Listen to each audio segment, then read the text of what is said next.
Bem-vindos ao Mediautorium Podcast.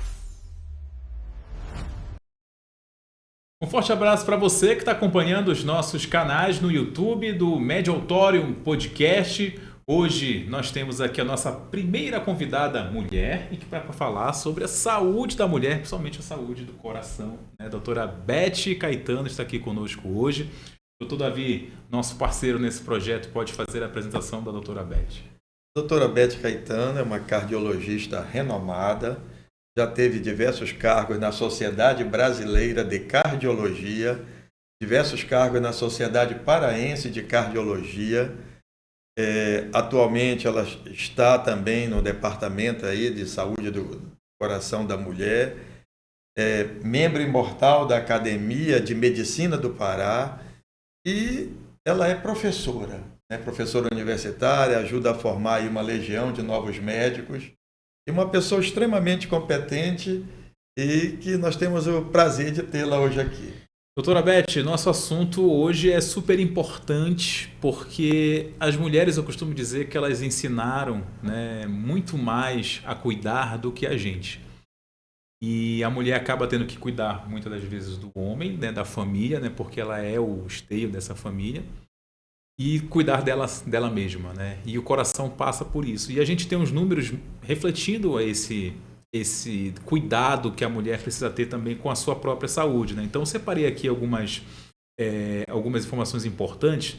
Por exemplo, a gente tem um recorte em que acontece mais mortes por infarto do que mesmo pelo câncer de mama.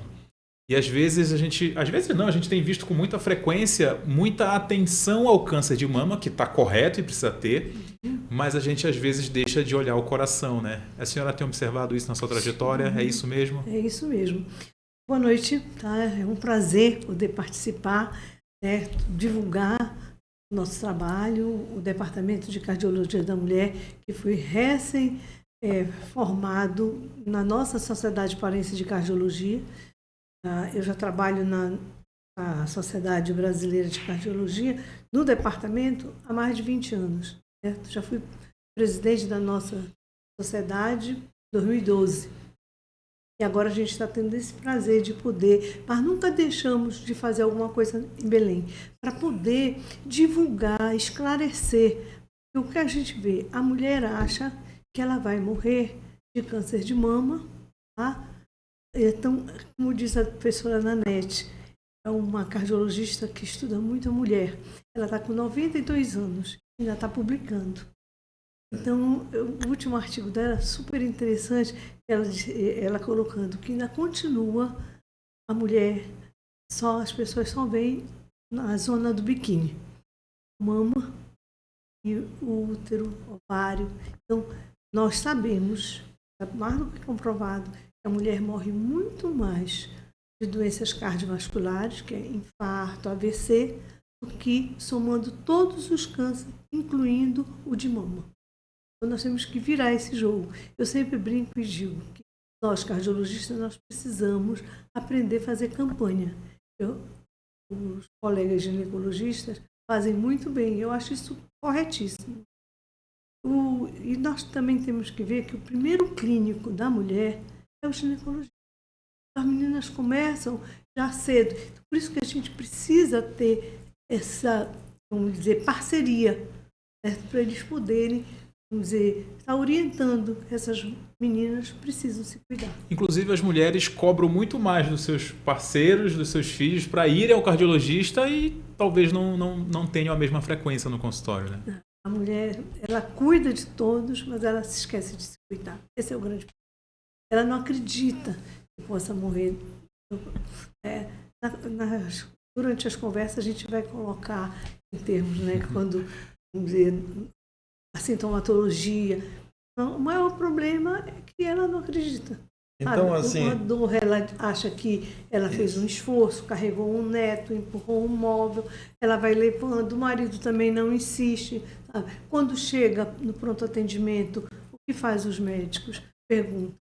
Brigou com o marido, o filho aprontou, o marido saiu de casa, descobriu alguma traição. Então, tudo levando para o lado emocional. E não. Tanto que os trabalhos mostram que o tempo de porta-agulha-balão da mulher é muito depois do homem. O homem tem uma dor no peito, é bem característico. A mulher já pega, não, tu tens que ir, tem que procurar um médico. A mulher não, ela tem de manhã, quando vai ser à noite, já passou quantas horas, sabe? E o miocárdio, né? É músculo é vida. Se a gente perder... Doutora Elizabeth, então assim, você recebe uma paciente hoje, o que é feito em relação ao check-up do coração feminino? É diferente do homem? Nós temos que nos conscientizar que tudo deve ser, Davi, tu como colega, tu sabes, o tratamento deve ser individualizado. Vai depender de quantos anos tem essa senhora. Se ela é muito jovem, né? A gente já recebe as mais jovens, quando elas estão fazendo algum esporte, começam a ficar muito cansada, então o próprio clube manda ou pede já uma avaliação para a gente liberar para fazer, liberar esse esporte. Se ela já tem, vamos dizer, 40 anos, nós vamos começar a observar. O que nós precisamos fazer?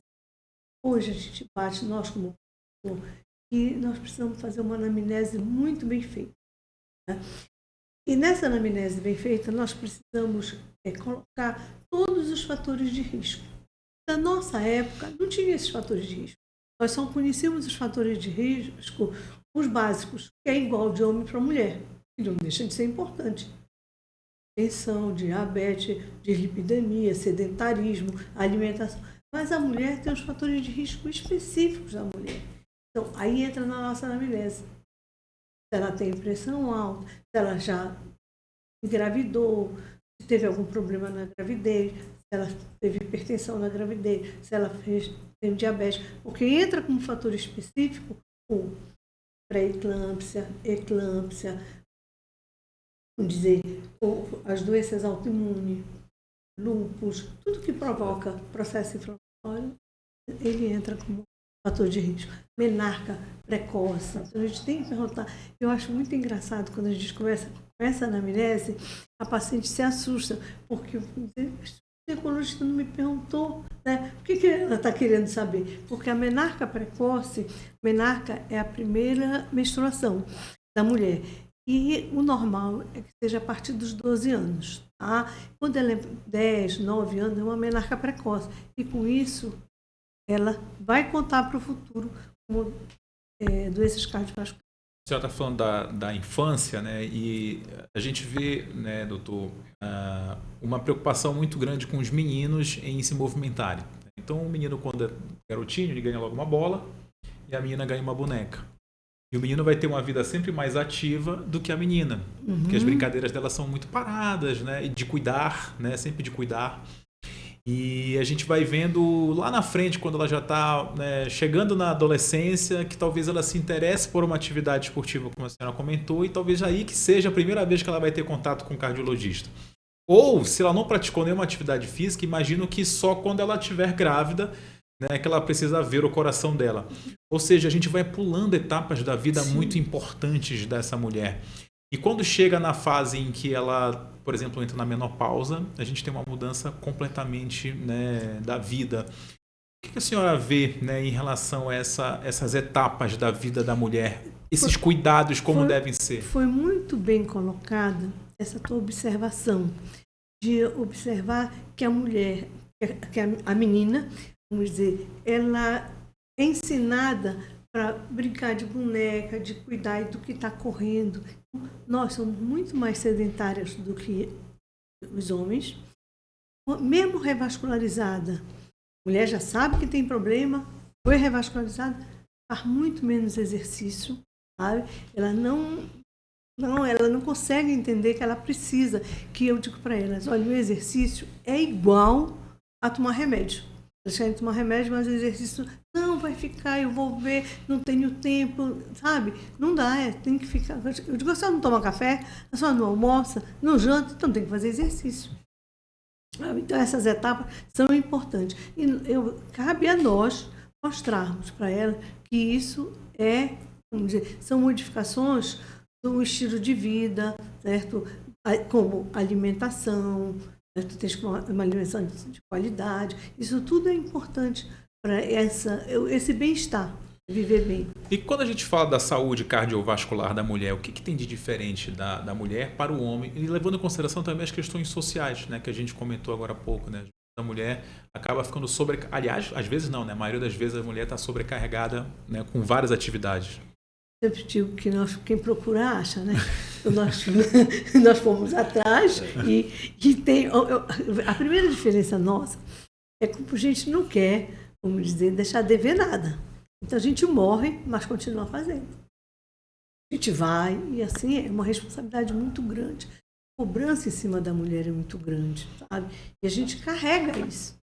A gente quer fazer tudo direitinho, dar conta de tudo. Mesmo que te convidem para não sei quantos... É um atrás do outro, mas tu dás conta. Então, a mulher, eu já coloquei, ela é menos sedentária. Ela é mais sedentária, quer dizer, a alimentação dela não é legal. Ela não vai ao médico regularmente, sabe? Então, como ela tem esse mal-estar, como é mal definido, muitas vezes, a mulher tem... Porque o homem é muito claro, certo? O homem, ele tem as alterações, tanto de hipertensão como doença bem antes da mulher. A mulher começa a complicar, tem mais hipertensão quando ela entra na perimenopausa e na menopausa, tá? Então, a gente chama primeiro o climatério, para depois ela entrar na menopausa, que é a última menstruação. Então, mas os últimos trabalhos, né, eles têm mostrado que a mulher tem infartado antes. A gente fica pensando, depois do Covid, nós sabemos que tem um trabalho até das mulheres cardiologistas, na época do Covid, tiveram muito mais burnout. Então, é aquela fadiga crônica, aquele cansar, aqueles pensamentos negativos, sabe? Então, a mulher é muito mais suscetível. A mulher é mais depressiva, tem um estresse crônico muito grande. Então, ela precisa ser olhada. Ela não acredita. Nós fomos criadas para ser super mulher. Tem uma hora que a gente precisa parar. Avaliação. Para ver como... E como muitas vezes, quando já chega, é uma coisa tão grave que ela pode chegar até infartando. E ninguém acredita que ela está. Então, nós temos que tratar igual a mulher com o homem. Apesar, vamos dizer, tem as diferenças, mas ela tem que ser tratada, ela tem que chegar num pronto atendimento. Ele pode até perguntar, brigou, mas ele tem que olhar aquela dor que ela está sentindo. É uma coisa tipo, há quanto tempo a senhora está assim? Há uma semana mais ou menos eu tenho um cansaço bem diferente do que era, sabe? Do meu trabalho. Eu estou cansando, fadigada, uma dor nas costas. Às vezes ela vem cardíaca para o precórdio, raramente reto external, pode ir para um braço esquerdo, ou pode ir até para os dois, ou só até para o direito, pode ir para a mandíbula. Essa mandíbula é importantíssima. É uma lesão importante da descendente anterior. Eu tive uma paciente que ela teve a manifestação dela obesa, diabética e ela teve dor na mandíbula. Ela procurou um dentista. Né? Um dia, 2 dias, daí nessa época no hospital, ainda tinha um INCOR, eu vi essa senhora lá, eu disse que está fazendo. Eu infartei, 2 dias eu com dor de dente, ela me disse, na mandíbula. É por isso que a gente, vamos dizer, tenta, eu não perco uma oportunidade de tentar mostrar que a gente precisa chamar a atenção, sabe, das pessoas. Não só do leigo, mas também até dos nossos colegas, que muitas vezes passa. Doutora Elizabeth, eu tive muita sorte na vida. Eu fui aluno da professora Betina 2 vezes na vida. Aos 9 anos de idade, ela foi minha professora de catecismo na igrejinha de São João, na Cidade Velha. E quando eu fui fazer medicina, ela foi minha professora, naquela época chamava propedêutica, que era clínica médica. E ela ainda naquela época, usava apostila.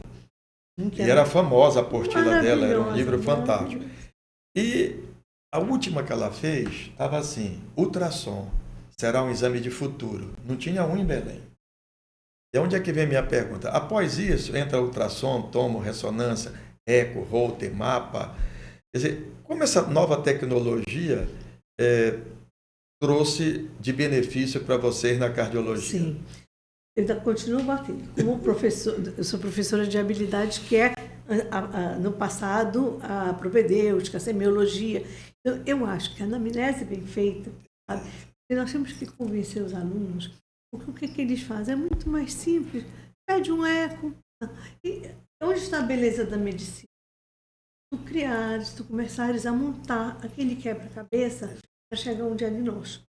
Eu digo para eles, a gente começa a avaliar o paciente desde a entrada. Ele está entrando, tu já estás olhando o pescoço, tu olha os olhos, a face, porque a gente consegue ver o paciente se ele está triste, se ele está depressivo, o paciente de olho para baixo, né? Se ele tem alguma coisa, se a tireoide está aumentada. O caminhar dele já consegue ir identificando. Tá. Aí tu faz por todas as etapas, que eu acho que é importante a gente cobrar. Eu digo para eles, até palpar um pulso. O pulso te dá, vamos dizer, tantas coisas. O primeiro diagnóstico da residência foi uma cortação da aorta. Olha, eu trabalhava na ordem terceira. Aí me disseram, já viu uma mocinha que está sangrando uma metrorragia e está com a pressão muito alta. Essa jovem tem coisa aí, hipertensão secundária. Examinei. Aí pensei com o pulso. Cadê o pulso de membro inferior? Não tinha. Eu disse, é cortação de aorta. Aí sim, eu fui para o eco. Fechou o diagnóstico e mandamos operar. Sabe? Então, é nesse caminho que tem que ser. Eu acho que é fantástico. Precisa. Então, a gente pega. Então, fizemos uma boa anamnese, fizemos um exame físico bem feito, tá? Aí nós vamos com o eletro, tá? Vamos ao eletro. O eletro, um exame de mais de 100 anos, mas nos dá muita coisa. O eletro te dá um ritmo, tamanho das câmaras, tá? Se tem sobrecarga atrial, se tem sobrecarga ventricular. Então, é muito importante.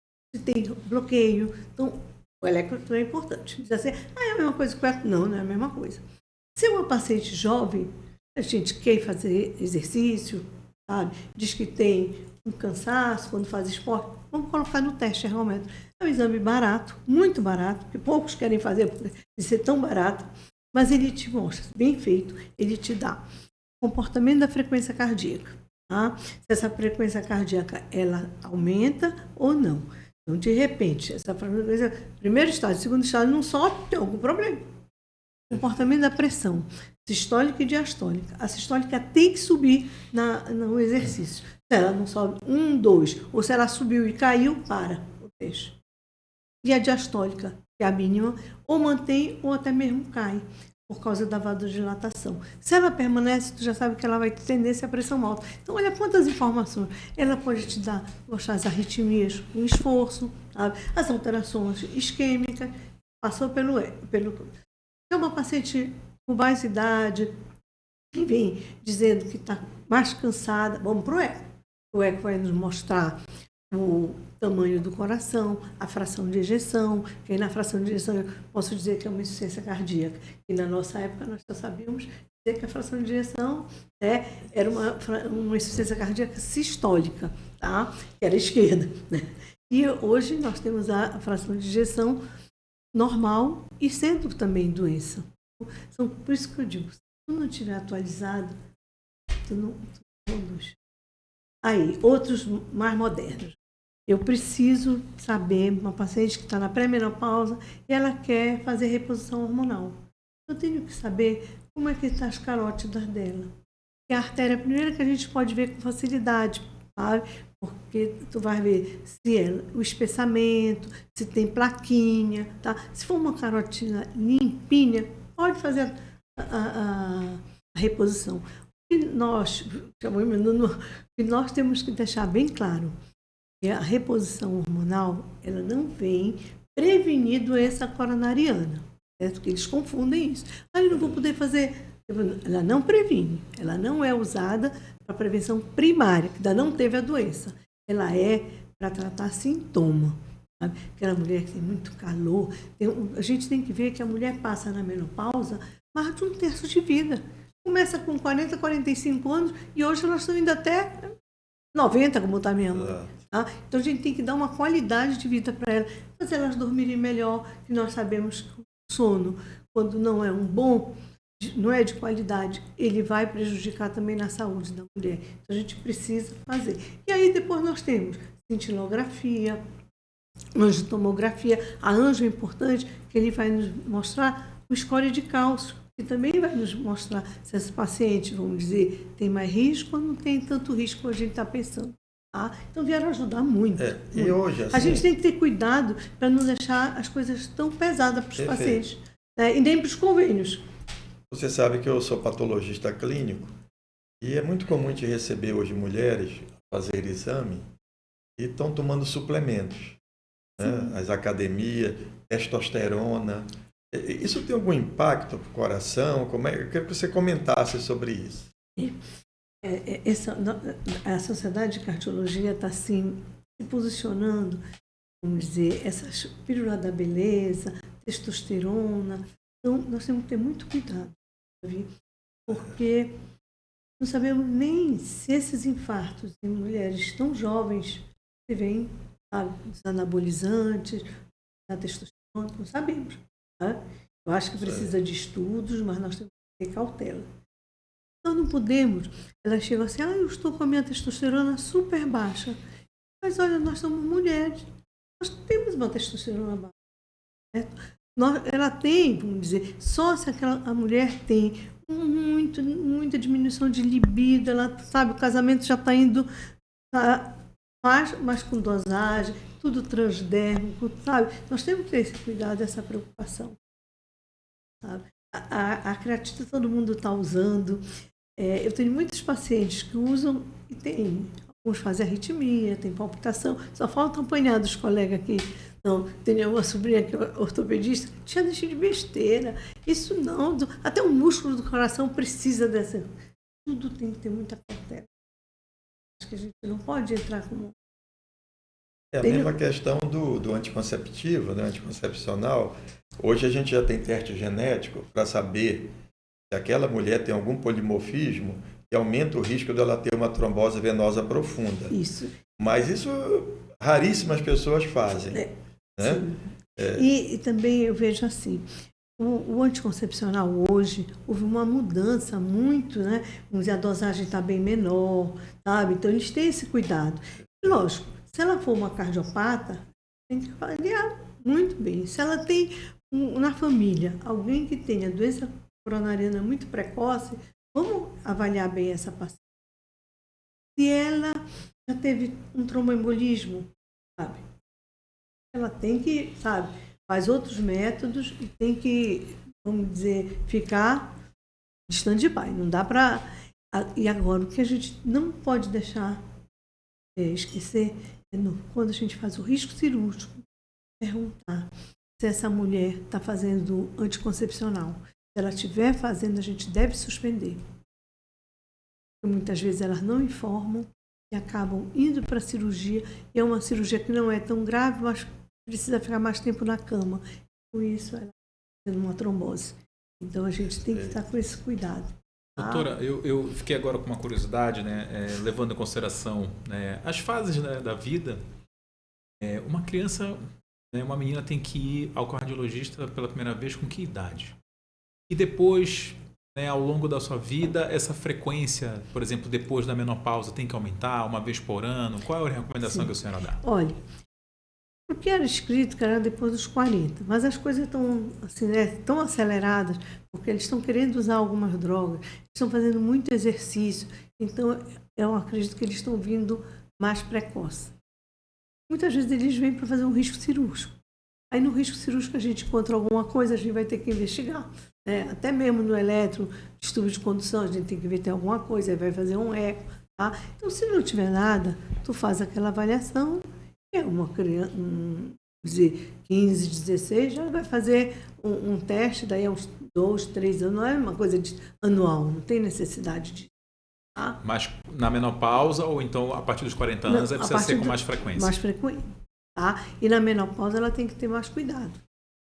Porque ela vai fazer reposição, vai fazer terapia hormonal, tem que ver qual é o tipo de hormônio que ela vai usar, certo? Lembrar que quando a mulher tem útero, ela precisa fazer os 2 hormônios, certo? Então pode fazer um transdérmico e um intravaginal, quem não tem passagem hepática, bem mais tranquilo. A gente sabe que quando a mulher passa dos 60, ela vai se tornar mais hipertensa. Porque o que acontece quando ela entra na menopausa? Aquela proteção hormonal que nós tínhamos, né, com o estradiol, que é um protetor, ele, vamos dizer, ele é anti-inflamatório, antioxidante, nós perdemos. Tá? Dizer que vem alguém substituir que seja igual, não tem. Quem dera que tivesse, certo? Ele vem melhorar os sintomas. É uma pessoa que é muito sintomática, então ela precisa ter uma melhor qualidade de vida, tá? Que não dorme, tem aquela sudorese à noite, troca não sei quantas camisolas à noite. Então, a gente tem que dar uma qualidade de vida. Vamos estudar essa mulher, ver se ela tem... Eu tenho uma amiga mineira, ela colocou num congresso, achei muito interessante. Ela indicou para a paciente dela, olha, tu entraste no climatério, tu é uma mulher nova, vamos começar? Ah, não, doutora, não quero, não, tenho medo. Não. Passaram anos. Ela voltou. Doutora, eu quero uma avaliação, porque o meu personal disse que eu devia usar. Aí ela disse, eras eu, como tua médica, não te convenci. Então, quando ela foi fazer a avaliação, ela tinha placa, tinha cálcio. Olha, tu perdeste a oportunidade, porque as tuas artérias já estão comprometidas. Sabe? Uma janela importante que tem que ficar atento. Sim, né? tá? Tu vai me perguntar, em termos de... com essa janela de oportunidade, quando deve começar a tratar? Né? Nos 10 primeiros anos. Vamos dizer, ela entrou na menopausa com 50, então ela tem que começar a tratar até os 60. Tá? Ou, se ela souber qual foi o último ano da menstruação dela, então desse último ano, mais 10 anos, para ela começar a entrar. Agora, todo mundo pergunta, quando vai passar? Quando a gente vai suspender isso? No passado, a gente achava que com 5 anos. Mas nós estamos vendo que as mulheres cada vez duram mais. Certo? Então, e elas têm sintomas. Às vezes elas dizem, mas eu já passei tantos anos e ainda continuo. Ainda é. Então, pode ser 10 anos, sabe? Pode ser até mais. Tenho pacientes que usam e dizem que não vão parar de usar. Sabe? A gente avalia, está tudo bem, deixa ela usar, ela se sente bem. Sabe? Agora, se ela infartar... Agora, doutora Beth, esse ano vocês surpreenderam todos nós, quando eu digo vocês, a Sociedade de Cardio, com várias diretrizes novas, diretrizes de dislipidemia, diretrizes de hipertensão. E assim, uma coisa que todo leigo sabe, que a pressão normal é 12/8. O que mudou realmente que isso causou impacto na população? Desde do ESC, né, que chamou isso. Porque teve até uma campanha, o presidente nosso era um mineiro, o Marquinho, ele dizia assim, eu sou 12/8. Tá? Tanto que foi uma das pessoas que eu ouvi falar e achei muito legal. É mais para chamar a atenção. Porque não mudou o diagnóstico. Tá? O diagnóstico, como é que a gente dá o diagnóstico? De hipertensão, pressão acima, maior ou igual a 140 ou 90. Esse é o diagnóstico. Tá bom? Então, o que era? Na nossa passada, tinha o pré-hipertenso. Aquele que tinha 13/8. Já era pré-hipertenso. Agora caiu o 12 para ele. Mas é mais por questão de, vamos dizer, chamar, porque ainda continua sendo a primeira causa de fator de risco a hipertensão arterial. Então, nós temos que mudar. Eu até mesmo, quando eu estou falando nos congressos, a minha nova vontade de trabalhar é no saúde da família, sabe? Porque para ter a oportunidade de bater, porque a gente, é uma coisa que é super simples, tu dá esse diagnóstico, não precisa fazer mapa para dizer se o paciente é hipertenso ou não, certo? Tu tens que ir em 2 aferições. com diferença no mínimo de 4 a 6 horas, né? Ou até num dia e no outro. E ele tem pressão maior ou igual a 140 por 90, mas eles erram nas provas, é isso, porque a gente coloca assim, 150 por 110. Tá? Então, 150 é grau 2. Tá? Grau 1, 14. Grau 2, 16. Né? Então, 15 ainda é grau 1. E 11 já é grau 3. Tá? Então, ela independe. Tá? Nós podemos ter um paciente que tenha 16 por 8. Tá? Mas é hipertenso, porque ele está com 160. Tá? E em relação a colesterol, triglicerídeo, que essa população também sabe, eu estou com colesterol alto. Nós temos drogas novas, melhores, os resultados são melhores agora? Hoje, Davi, todas as drogas, eu tenho muitos anos de formada, já tenho 45 anos de formada, então eu relutei muito. Eu não gostava dessas fórmulas, porque eu queria ter a facilidade de mexer na droga, certo? Eu quero aumentar o diurético, eu quero tirar o diurético, certo? Mas o que é que a gente vem e observa? Que o paciente tem muita dificuldade de aderir ao tratamento. Então, é muito mais fácil se tu colocas uma droga combinada, dele tomar a medicação, acertas e ajusta, do que a gente ficar com 3, 4 medicamentos para ele. Tá? Então, isso é importante. A mesma coisa veio com colesterol e triglicerídeos. Né? Então, nós sabemos qual é a estatina de maior potência. A rosuvastatina. Tá? A rosuvastatina e a atorvastatina. Tá? A civastatina não tem essa potência que as outras têm. E agora nós temos associado com eles o ezetimiba. Tá? Que funciona muito bem no triglicerídeos. Então, vamos dizer, essas drogas associadas ficam mais, vamos dizer, é mais fácil do paciente aderir. O grande problema é a adesão. A gente também sabe que muitas vezes essa composição se torna muito mais cara, né? A gente tem que ver como é, e já está surgindo outras drogas para ver se, porque aqueles pacientes que com as estatinas, eles têm muita dor, sabe?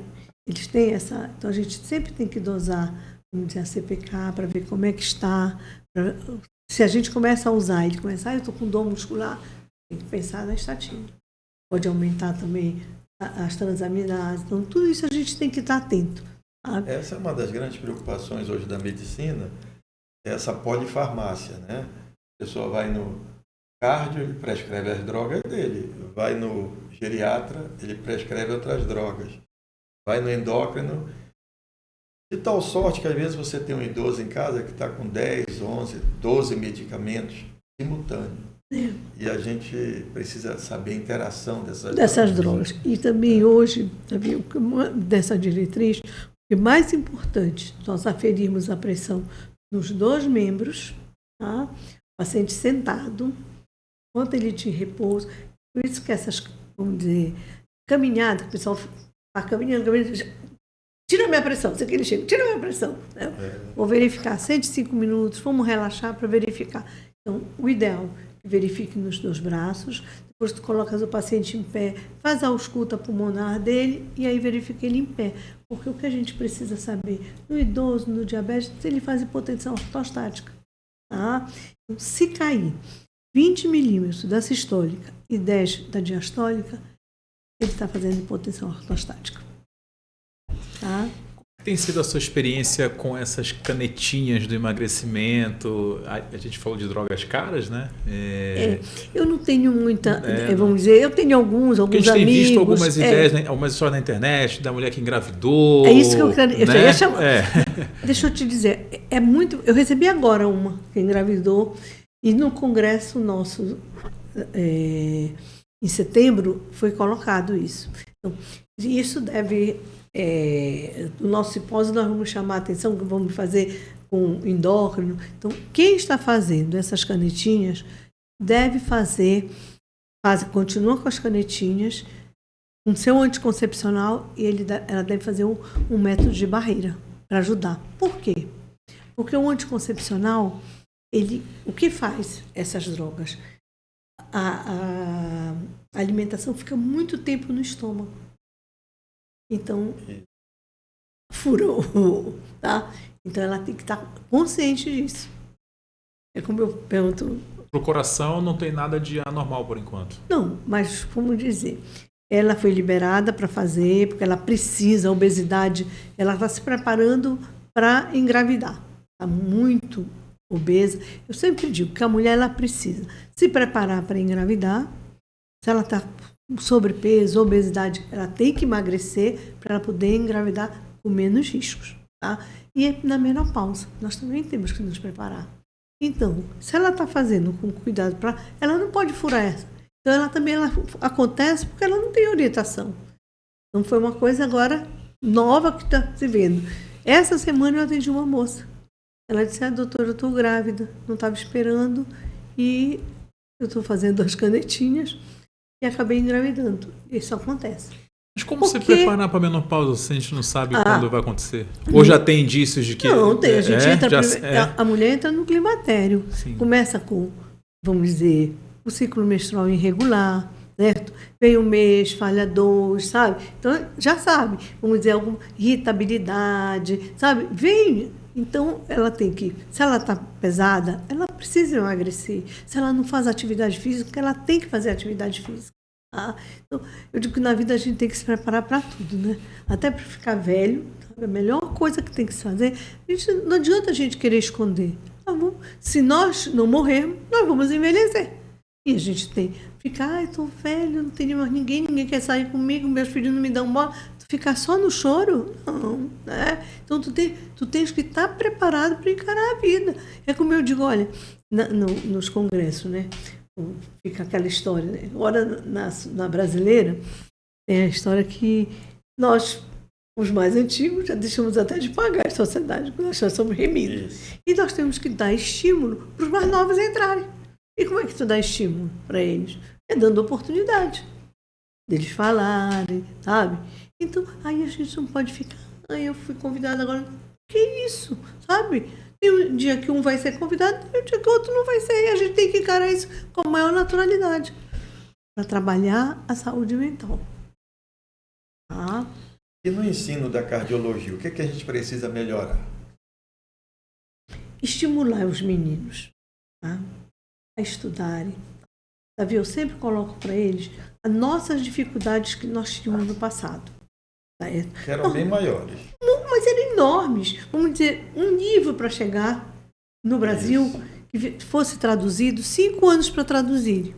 5 anos já estava defasado. Mas nós comprávamos caríssimo.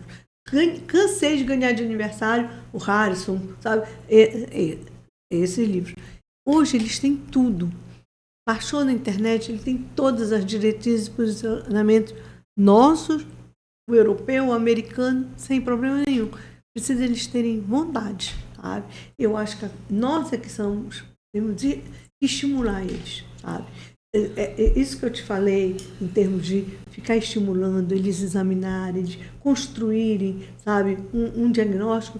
Então, eu nunca mais eu dei, mas eu comecei a dar uma aula que era a arte perdida da anamnese, sabe? Eu li no livro um capítulo, achei tão interessante que eu montei uma aula e dava para eles, sabe? Então, para eles criarem isso, porque se tu não tiver entusiasmo, né, a gente já vê assim que poucos querem fazer clínica, né? A gente ganha menos.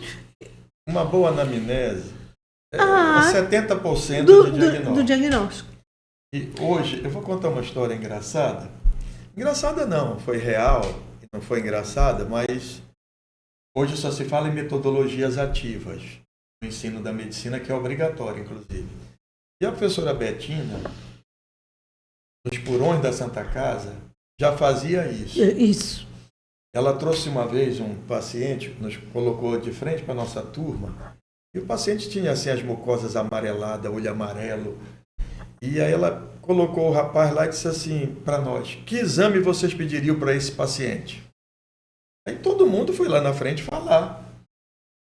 hemograma, naquela época ainda era TGP, TGO, que hoje é ALT, AST, fosfatase alcalina, gama GT, todo mundo pensando que aquilo ali era uma hepatite. Quando todo mundo terminou, ele disse, interessante, esse paciente não precisa de exame nenhum. Vocês não perguntaram nem o nome dele, de onde ele veio, de onde ele vem, o que ele faz. Ele toma café, almoça e janta mamão. Ele está impregnado pelo caroteno. Então, isso a gente não esquece nunca mais na vida. É uma lição de vida. Sabe? Eu saí dali impactado com aquele 1 minuto.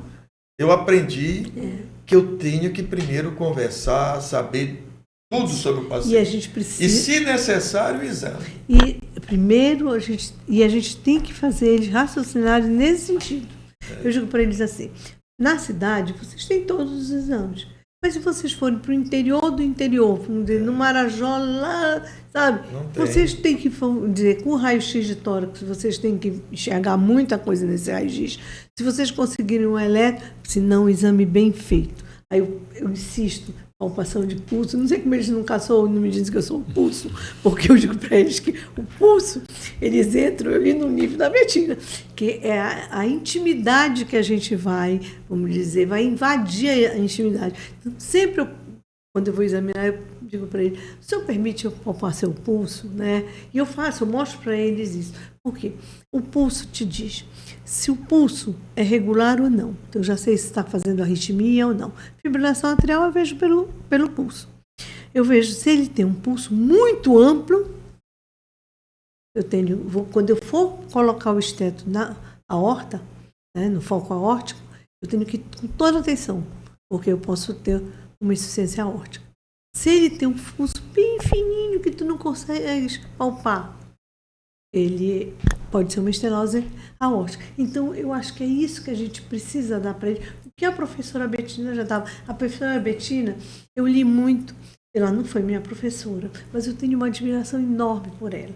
Porque ela foi assim, além dos tempos dela. Tanto que a cardiologia da mulher, a homenagem é para ela.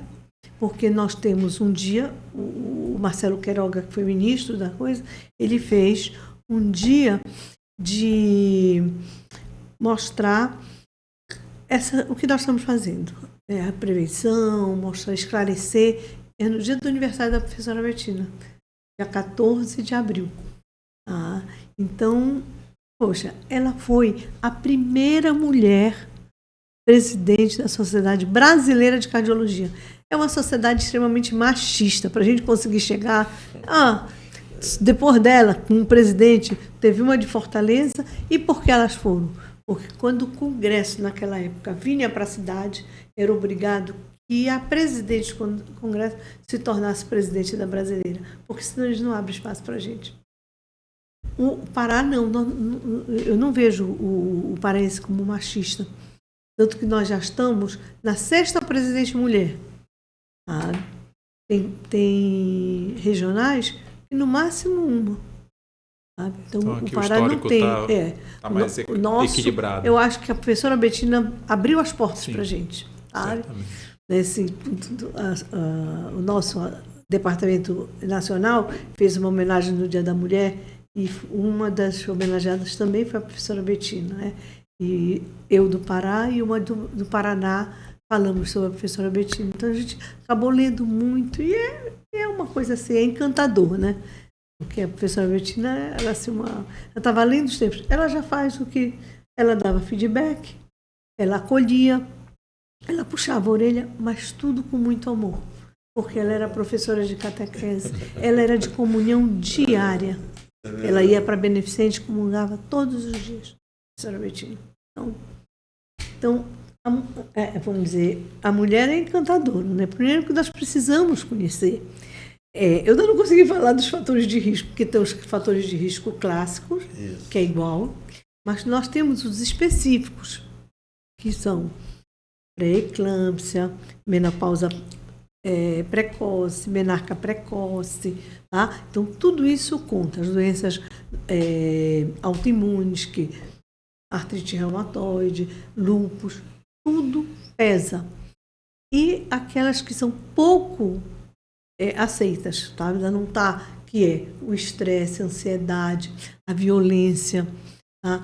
As dificuldades socioeconômicas. Nós sabemos que as mulheres que têm são mais difíceis de ir. Se nós que temos condições, a gente já não procurou médico, imagina as que querem procurar e não tem aonde ir, sabe? Então, isso é uma... Então, nós precisamos trabalhar essa regional, essa diretoria agora, ela está muito empenhada de sair para fazer alguma coisa para a sociedade, sabe? Lógico, fazendo o científico, mas indo até... Uma oportunidade para se discutir isso seria, né, o congresso que vocês estão organizando, que vai acontecer em Belém, sim, né? Sim, vai ser um simpósio, esse ano vários simpósios. A brasileira faz um ano de simpósio e um ano de congresso, tá? Então, esse ano vai ser de simpósio. Então, o nosso, da Cardiologia da Mulher, vai ser no dia 7 de março, no Vila Galé. Tá? Então, a gente, vamos dizer, pretende, né, que as pessoas... Ano passado, nós fizemos na Beneficente, e foi muito bom, sabe? Não foi ano passado, foi esse ano. Nós fizemos na véspera do Dia das Mães, sabe? E a estrutura é boa, da Beneficente, e foi assim, sabe? 78 pessoas e ficaram até 2 horas da tarde. Para estimular, eu encerrei, Davi, fazendo uma roda de conversa do homem falando sobre as doenças cardiovasculares da mulher. Por quê? Está documentado que quando a mulher ela é atendida por outra mulher, ela é melhor atendida. A mulher presta mais atenção, porque muitas vezes o colega acha, tá? Piti, sabe? Então não dá o devido valor. E a mulher, por passar por isso, então muitas vezes elas preferem ser atendidas por uma mulher. Então a gente quer estimular. Então essa foi. E foram assim, acho que 13 falando. Nós fazíamos, as mulheres faziam as perguntas e eles respondiam. Foi maravilhoso. Sabe? Muito, muito bom. Doutora, a gente tem aqui no encerramento do nosso encontro um pedido sempre especial de contar um caos, uma história engraçada. A senhora guarda assim com carinho de uma história na sua trajetória de quase 45 anos. 45 anos, né? Eu já falei da coartação, que foi meu primeiro diagnóstico, foi muito bacana. E eu tenho 2. Assim... Porque vocês sabem que tem várias, vamos dizer, na isquemia do coração. Tem aquelas isquemias que são por doença obstrutiva, aí é a diferença do homem para a mulher. Do homem é sempre por lesão obstrutiva. A mulher pode ter e pode não ter, porque a mulher tem muita doença da microcirculação que nós não sabíamos no passado. Hoje, nós sabemos que pode ter minoca, inoca, até os nomes engraçados, mas é porque tem clínica, tá? Tem alterações de eletro, mas quando vai para o cateterismo, as artérias são normais. Então, era uma coisa que me irritava muito. Mandava para o CAT, o colega batia assim, mais um CAT branco. Olha, eu ficava calado, não dizia nada, mas tinha que ouvir até que os estudos vieram e mostraram, certo? Então, tem infarto sem obstrução. Então, tem minoca, que é o infarto, inoca, que é só isquemia, tem por espasmo, tem por dissecção de coronária. Então, a dissecção de coronária é muito frequente. Mulher relativamente jovem, na gravidez ou no puerpério. Tá? Gravidez ou pós o parto. E essa senhora, ela fez cesárea. Tá? Ela já devia ter uns 35, porque tu sabes que agora a gente está encontrando mais alteração, porque as mulheres estão engravidando mais tarde. Tá? No passado, elas engravidavam com 20 anos. Tá? Uma artéria de 20 anos é uma coisa, uma artéria de 35, 40 é outra. Então ela foi tudo bem, cesárea tanto, tirou os pontos. À noite, ela teve uma dor no peito, foi para o pronto atendimento. Lá fizeram eletro, alterado. Na primeira, depois normalizou, mas as enzimas alteraram. Aí disseram que ela tinha que internar. A enfermeira, ela disse que não ia internar. Ela não ia deixar a filha de 2 anos. Uma confusão. Quando eu vejo essa senhora me chega no dia seguinte no consultório, quando ela me contou toda essa história, eu disse assim mesmo, como tu me descobriste, menina? Porque, olha, eu já vi que vai ser um problema. Para mim, tu dissecaste a tua coronária, certo? Dor depois do parto, isso é dissecção de coronária. Aí ela me disse assim, mas eu não vou internar. Eu posso plantar uma mini CTI na minha casa? Não é assim. Passei uma noite sem dormir. De todos os artigos que eu já tinha dado essa aula no Congresso Brasileiro de Dissecção de Coronária, sabe? Aí ela não aceitava fazer cateterismo. Isso já faz muitos anos. Aí eu conversei com o colega que fazia angiotomo, nós precisávamos fechar esse diagnóstico. Fez angiotomo, que hoje é o que se faz, angiotomo, porque é um tratamento conservador. Ninguém vai colocar stent, porque ela vai se recuperar, essa artéria. Tá? Então, amanhã ela evolui bem, sabe? Ela está ótima, eu não moro mais aqui, mas eu tenho contato, até no simpósio da mulher, foi o caso que eu apresentei, foi dessa moça. Então, eu faço questão de colocar esse caso, porque para chamar a atenção, para a pessoa pensar nisso, sabe? O puerpério da mulher, hoje em dia, são 3 semestres na gestação. Primeiro, segundo e terceiro. E depois era puerpério. Hoje a gente já está considerando o quarto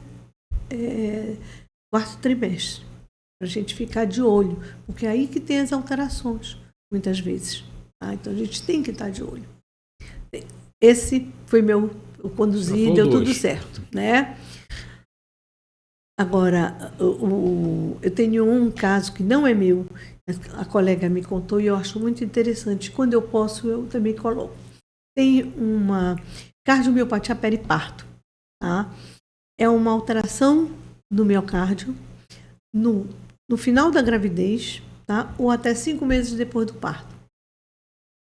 Então, essa era uma moça relativamente jovem, foi internada e em franca insuficiência cardíaca. Foi para UTI muito grave. Procuraram tudo. Procuraram chagas, tudo que podiam. Quando ela recuperou, ela foi para o quarto, ela disse para a colega, quando eu vou poder amamentar meu filho? Aí a colega disse, como? Quanto tempo tem? Ele disse, ele tem 5 meses. Periparto. E a periparto a gente só fecha o diagnóstico quando é um caso de insuficiência cardíaca, com fração de ejeção bastante reduzida e não tinha doença anterior. Tá? Era o caso dela. Então, por que eu faço questão de repetir isso? A gente tem que estar atenta, sabe? Então, eu já estive pensando, sabe uma coisa?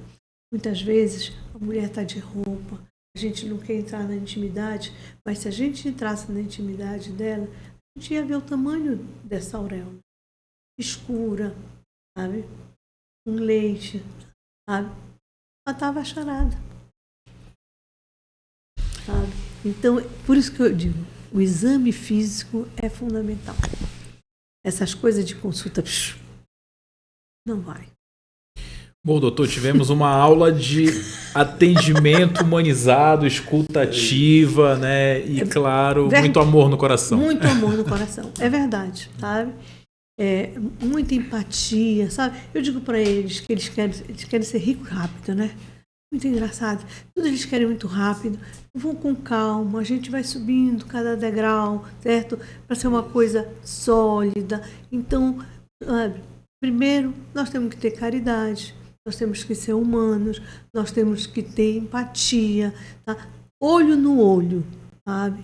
Então, eu sei que os meus pacientes, muitos ficam comigo anos por causa disso, porque a espera, às vezes tem pacientes que me esperam 3, 4 horas, devem xingar até a minha mãe, vó, todo mundo, mas quando eles chegam, entram na sala, sabe, eles sabe, eles dizem assim, não, doutora, sabe, porque a gente vai para aquele médico do passado. O que me chama muita atenção é o seguinte, médico do passado, como é que eles davam o diagnóstico? Não tinha nada disso. Eles fecharam o diagnóstico. Quem escreveu as coisas pra gente? Era saber olhando, estetoscópio e palpação. Começou o esteto colocando, né, uma toalha e era no ouvido. Então, a gente pode ir lá, sabe? Então, não é porque eu estou no interior, não consigo. Não, vai, verifica a pressão, faz tudo direitinho, né?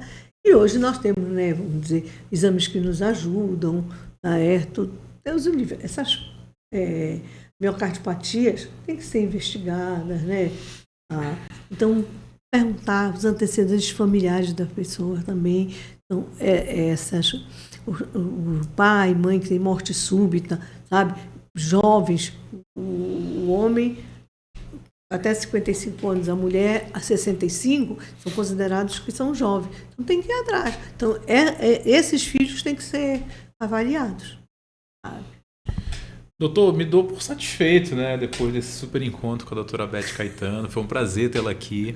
Agradeço demais. Fico à disposição. Que bom. Eu vim doente, mas eu vim. Pois é, isso que eu quero lhe dizer. Eu estou valorizando demais aqui essa 1 hora que a doutora Beth está aqui dedicando a gente seu conhecimento e todo o seu carinho, né, com seus pacientes, essa atenção que a senhora tem. Muito obrigado por estar aqui, compartilhando um pouco da sua experiência conosco. É muita vontade. Eu digo, o que me mantém é o entusiasmo. Que bom.